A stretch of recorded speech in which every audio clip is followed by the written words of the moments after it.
Écoutez, dans la construction de la paix, chacun de nous a un rôle. Nous avons décidé de commencer une tournée où nous allons expliquer l'essence de la responsabilité des uns et des autres dans la construction de cette paix et quel endroit pouvait mieux nous accueillir pour cet exercice que l'Université de Kinshasa, l'une des premières, si pas la première institution qui forme l'élite congolaise en République démocratique du Congo. L'exercice d'aujourd'hui consistait à parler à ceux qui représentent de petites lumières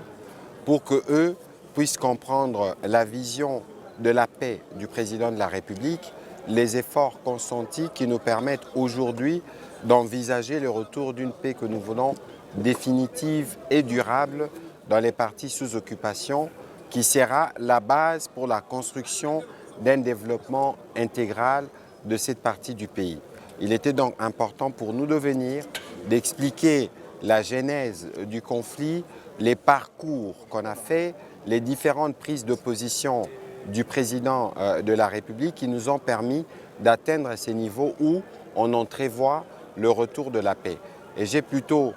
été heureux de constater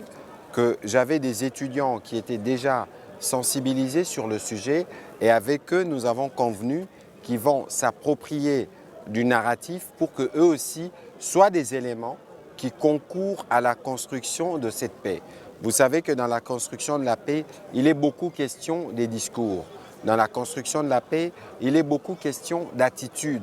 et des comportements. Je pense que c'était important de rappeler la nécessité pour nous de savoir que nous sommes un pays avec une grosse diversité, de savoir que nous devons accepter et vivre en communion avec nos frères Banyamulenge, que le président Kagame prétend être les protecteurs, raison de la guerre. Et nous sommes revenus sur toutes ces petites questions et je repars plutôt réconforté d'avoir gagné des alliés pour la cause de la construction de la paix en RDC. Et évidemment, nous allons poursuivre sur le modèle de l'UNIKIN qui nous a plus ou moins donné la bénédiction qu'il faut pour affronter, ou si vous voulez, discuter avec les autres étudiants à travers le pays.